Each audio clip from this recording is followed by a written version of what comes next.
Hello and welcome to Talking WoW, the podcast where we talk about World of Warcraft. I don't know how you would have known that from the title, but there you go. And my name is Tom, and today we are going to be talking about embracing diversity in the Dragonflight expansion. And to do that, I have two very wonderful people joining me.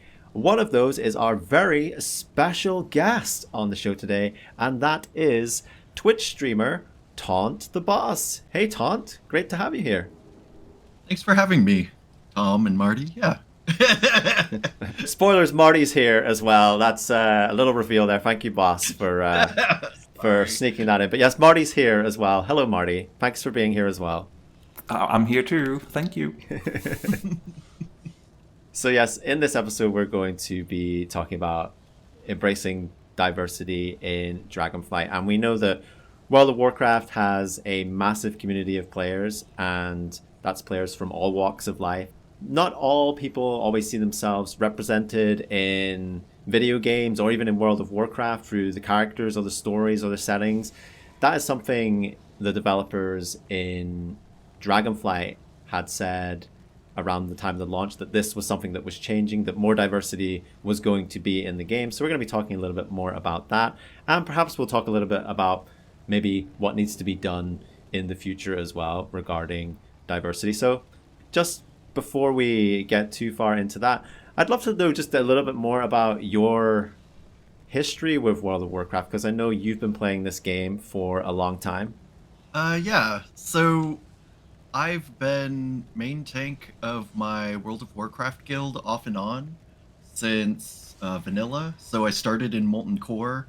They were having problems keeping a main tank, and eventually a bunch of people from my college merged with another guild, and they took me as their main tank.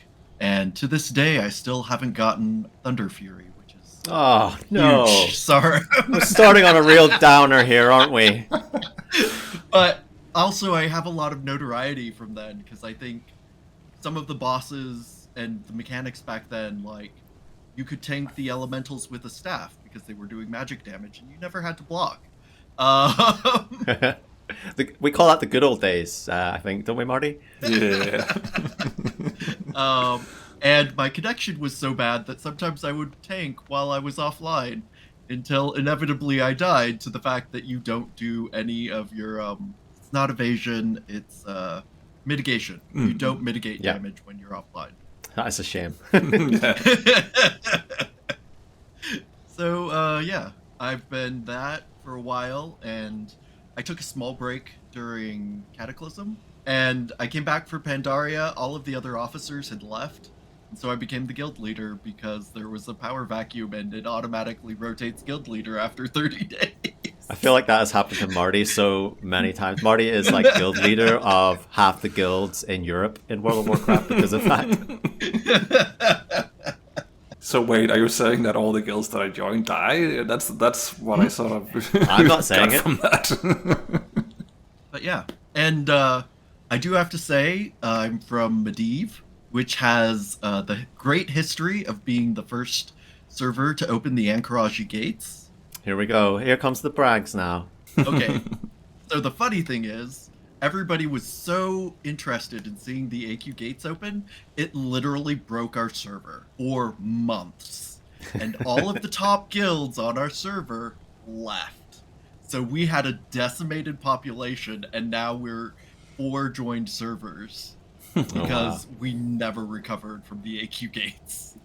Whoops. None of us recovered from that, though. I remember just when that event was happening, I would not have been wanting to work on the server farm that day at Blizzard HQ because they were probably walking around with jugs of water, just throwing them on the servers and hoping for the best. I mean, if that's what they're doing, maybe that's what went wrong then. Probably. That's why they don't put me near the server farm anymore. So yeah, you have a long history from the game, playing from back when it started, and been a journey, hasn't it, from where World of Warcraft started and where we are right now? It's especially, I think it's a good thing that there's been such a journey because a lot of the game is developed in America, and there's been a lot of change in America too. And, you know, political climate currently, with notwithstanding, overall, I feel like it's a good reflection.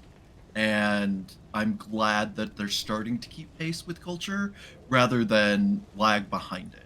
When World of Warcraft first started, really it was just like, oh, it's humans versus orcs, and you can't do that forever anyway in one game. Like, something has to evolve, the story has to go a different direction, and also with regards to that, you have different players playing the game, and probably a lot of the population who started playing the game when it first released maybe aren't playing it now. I feel like there are fewer and fewer people who played originally in like classic or vanilla Warcraft that are still playing now. And you have to also open up and have that appeal for other gamers to come in as well, because you hear so many people saying like, oh, I started in Cataclysm unfortunately, or I jumped in at Legion, or even Shadowlands, and some people are coming into Dragonflight and it's their first time joining the game. So it is very important that story evolves, and that it isn't just this trope of humans against orcs, and like that's how it started, but that's not where we are now. With this progression in everything, we've had the introduction of Dragonflight, the expansion, which so far me and Marty have talked about. We're very much enjoying the Dragonflight expansion so far. But boss, how have you been finding the expansion? Has it been living up to your expectations? Yeah. Dragonflight has been an exceptional expansion. I do have to say, like, the exploration, the leveling, it's just been a really great experience. It doesn't feel like too much of a drag at any point, or it hasn't really gotten to that point. And I feel like, for especially as a raider, like, there's usually a large gap, like several months in between when we stop rating our previous content and start the next. And it's been, I think we are having a 3 week break this time, so less than a month, Okay. which speaks very well for how well they did the Dragonflight raid, how well the rest of the content has kept people interested. I mean, we've had a almost a blistering content release schedule since Dragonflight came out, and it's reminds me a little bit of Legion when we started getting those patches every 70 something days, and it was almost like, this is incredible, like I love this, I like always having something to look forward to. And I think as of recording, 10.1 literally almost here, we can smell it, and it just feels like, yep, we're all ready for this injection now. We're ready to continue the story. We've digested everything Dragonflight has initially come to offer us, and we're ready to take those next steps forward. Yeah, and I just want to agree with you two as well, because for me as a raider as well, I think it's only been like the last 2 to 3 weeks or something like that where I've been like, all right, now I'm starting to get a little bit bored. Now I could use some new content, which is from recording this at least, is coming out in a week or so, right? So yeah, I think everything so far has worked out really well. So initially with Dragonflight, and I think we are all again in agreement of the the leveling and the questing. It's something that we talk about a lot on this show so far, that it's always something that Blizzard's done pretty well anyway, from just the perspective of, I'm enjoying the story, I'm enjoying the world building, I'm being introduced to these new characters as well. There was an interview back in November 2022 with the narrative director Steve Donser and the lead quest designer Maria Hamilton, and they were reiterating their importance of diversity and representation. And something I have noticed in Dragonflight, probably more so than any of the previous expansions before, is that there have been some really diverse characters in the questing areas so far. Is that something that you've noticed as well, boss? Yeah. So one of the things that really struck me is one of the characters that you first come across when you hit the Dragon Isles is Major Domo Solistra. I really loved the fact that they had a non-binary character, and I believe their voice actor is a non-binary voice actor also. And like since they're the major domo of the Red Dragonflight, they're also not a minor character per se. No. Like they're not the lead characters, but they're also, they have some rank instead of just being one of the part of the giant quilt of quests stories in the area. So it just struck me that this was a very inclusive and a great move, and they didn't do it very ham-fistedly. I know our guild, my guild was very unsure of their gender at first, and sort of especially since it wasn't integral to the story, but it was integral to their character.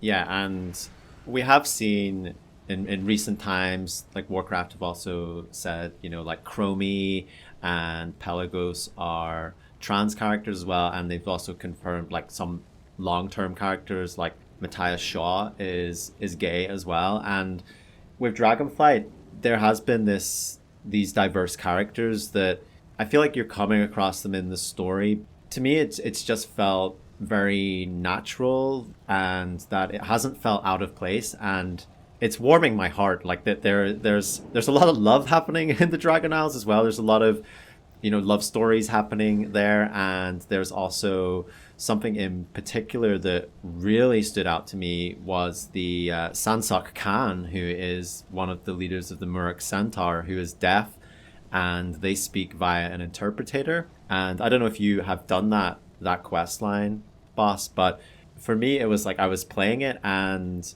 I came across this character and I was like, why is this other person like standing really close beside them? And for a second, I like reading the quest text as well, and I was like, oh, what's going on here? And it took me a second to actually catch on that, hang on, this is their interpreter. And I don't know, for me it was just like, wow, like there is deaf representation in Dragonflight, and it surprised me, but in a really good way. And it surprised me the fact that it didn't feel like out of place, and I didn't see it coming. So I guess to turn this into a question with regards to representation that we've seen in Dragonflight so far, how has your experience been with that? Have you felt like it's been natural, or maybe you have thought that some things have been out of place?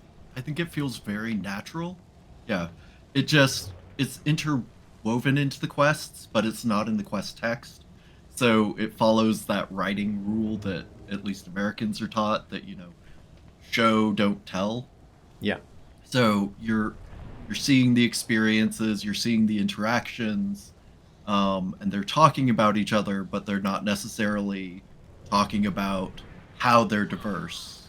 I guess that leads on to another question as well, because something I see a lot, and I don't like it, and it's usually something you read on Twitter or Reddit, or some of the places where you're just like, yeah, you gotta not really take that too seriously. But it's people that come out and they say something like I don't care about representation, like I don't care that this character's gay, or this character's deaf, or this character's trans, like I'm here to play a game, and like I don't care about this representation.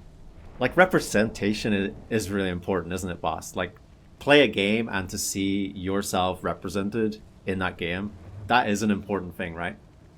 Yeah, it's definitely important, because especially for people of diverse populations, if there's no diversity in a game, it's just looking inside the window instead of being part of the story, right? You're looking at this game and you're experiencing without being a part of it, without feeling that connection. And you don't always connect with people who are exactly like you, but it is easier to feel a connection to people who have similar traits. Something again, just going back to that interview back in November, is that Blizzard is saying like they're taking more of a focus on that now as well. And I think probably if there was a criticism, is that a lot of these diverse characters and diverse storylines, I suppose you could say, that they're not happening in the main quest. It's usually, I'm not going to say hidden away in a side quest, but one of the things with Dragonflight, there's so many quests in Dragonflight, right? There is, it's just overwhelming with how many quests there are, and some might say that putting those off in a in a side quest, that that potential for them to be missed, or it's just it's just not in the forefront. So do you think we need more diverse characters and diverse storylines interwoven with the main quest? And I know you touched on something there with the Major Domo of Alexstrasza, but what's your thoughts on that? I would agree with it, that it's one of those weird balances, because most of the characters in the main story are fairly established, right? But the way the World of Warcraft story's been written, it's not an RPG, it's an MMORPG. So you're not going through and romancing Alexstrasza. She just has this separate life that interacts with you sometimes. And so I think they're walking a line with the main characters because they're already established with their appearance and who they are. And it's it would be easy to say, well, you just didn't experience this aspect of the character already. Mm-hmm. But how do you also make it feel as natural as the rest of the stories have? Yeah. Right? Like, Kalecgos is talking about, his story is a lot about, like, family. The family of the Blue Dragonflight. And where does the romance come in there, right? Like, if he suddenly finds a romantic partner within the Blue Dragonflight, that sort of becomes a little taboo if they're thinking of each other more as brothers and sisters at that point. Mm-hmm. So it's a bit of a weird position, but at the same time, we're also going to continue to move forward. We have the Drakthir as a part of the main story, and so there's a lot of space there, and there's space in future expansions, but they are kind of caught in a weird space with the aspects, at least. Like you say, with characters that are already established and have been in the game for a long time, like that is something that it does feel like they would have to handle with care. If suddenly they're saying, okay, what this character is queer or gay, and suddenly it's like, okay, well, how? Like, because when we look back, like that doesn't actually make sense. And I suppose there is a way now with introducing characters through side quests or minor storylines that then eventually perhaps they can move then to be prominent characters in the storyline. Is that something that you could see happening? Yeah, that could be, especially since, like, Bane was a minor character per se. He wasn't the racial leader until his dad got offed. And that stuff got covered in a book, I think, Marty, didn't it? The whole Bane stuff, like. Oh, I actually don't remember anymore. You might be right on that one. I think it was the Shattering, actually. So. Yeah. Just being cruel to Marty, throwing him some sort of Cataclysm reference. Just remembering that Cataclysm wasn't 5 minutes ago. A lore question from the right side, right there. Let's make sure you're awake, I mean, I'm here. I'm listening. I'm soaking everything up. So. I know. But no, I do think that as Torn already said, that it's a balance, and they need to find that right balance, because it doesn't make sense to all of a sudden change all the characters to have backgrounds that is so sudden. But I think that the ones that they have picked, like Chromie, makes good sense to pick them as one of the characters, because I don't think there's been prior knowledge about who they are on that level, and so those few characters that they have picked, I think it has been some good picks that they've made so far. And now that Blizzard are talking more openly about this as well, I think we as players can hold them accountable to that as well. And we are hearing that within Blizzard themselves, they are making more diverse hires, and they're getting, like you said, Taunt, with a non-binary character, voicing a non-binary character in World of Warcraft as well. Like, it's important that in the video games industry as a whole that we do have that proper representation from the development side that then is being portrayed for us as gamers to digest, because that needs to be authentic. Otherwise, it's okay like putting diversity into a game, but if that's not authentic, then it's not going to be right, and it's not going to sit well with players as well. So I think that we need to hold Blizzard accountable for that now that they're communicating that more outwardly, and they are making changes. That's not saying that they're not, because with Dragonflight we're seeing that as an example so far, and we hope that they expand on that. And they have had downfalls, because when you look at like Shadowlands, for example, it took 15 years for them to add more diversity in skin color for characters that you create, and it's like, that's just too long. Like, there's no real excuse that you can't defend that. Hopefully from here forward with society changes as well, Taunt, and I think you're right to mention that, because video games is one thing, but society evolves alongside that, and the changes we want to see in life, we want to see people represented in the video games that they play as well. So I guess to finish off, as we look hopeful to the future, to the rest of Dragonflight and to future World of Warcraft expansions, is there anything you think that Blizzard could do better, boss? I don't know if it's a fully formed thought, but we love not fully formed thoughts on this podcast. They are very much encouraged. I have a lot of those. Oh no. So one of the things that strikes me as a racial minority in America is how many of the voice lines and accents are just terrible stereotypes. Like, you have the humans and the orcs, and they're basically American, like generic Hollywood American. And then you have everybody else. Well, I guess the elves also have that. But, they all sort of have this idea that came from somewhere racial. And it's kind of, we've moved past that point in a lot of video games. D&D's moving past it, and it would take a huge re-recording of everything, but that would be a huge step for me, is if they updated some of the accents and speech lines for the different races, and maybe get people who are actually those people to voice act them. Like, you can't convince me that any of the dwarves were voiced by Scottish people. Like, they have this terrible accent, which does not... And it can't be that hard to hire somebody from there, right? Just don't listen to the end of our show, Taunt, because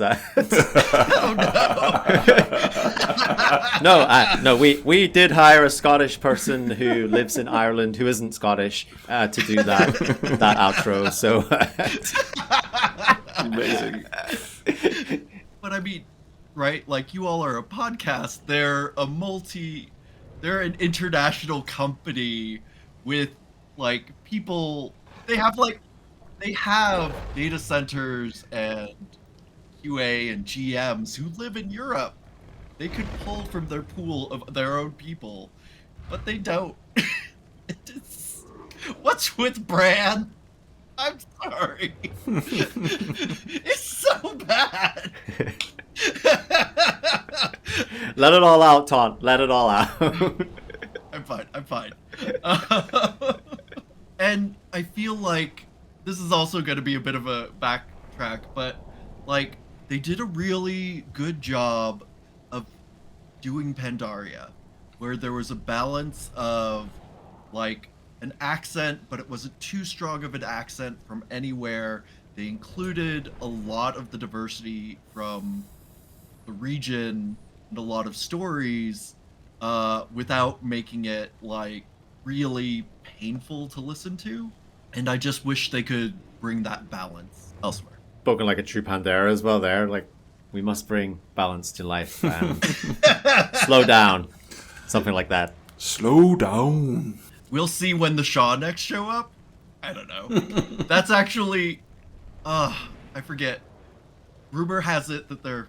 No, that's an entire sidetrack. That's for next time. That's for next time, Todd. You can't give away everything right now because if we give them everything, then there's nothing left, and we've got to save that for next time that we have you on. All I'm saying is, Heart of Fear was my favorite raid from that, and I really wish that was the time walking raid that they bring forward with it. But I doubt it, because a lot of the mechanics are just... No, now you've said it out loud on this show, it's going to happen. So don't worry about that. We'll get it sorted for you. Oh, yeah. It's definitely going to happen. Everybody loved that, and not just me. I'm sure everybody wants to walk through a wind tunnel and dodge things while they're casting. God. Yeah. As a melee. As a DK who can ignore movement and parrying effects, it's fine for me. Before we relive any more of those horrors of past expansions, we have unfortunately ran out of time for this episode, but I want to give a massive thanks to ThanhtTheBoss for coming on the show and sharing your perspectives and your opinions on this very important topic. We hope and the Blizzard stick to their word that they continue representing everyone out there in the world, because everyone deserves to be represented and everyone deserves a voice and somebody to relate to as well. So, Boss, thank you so much for being here.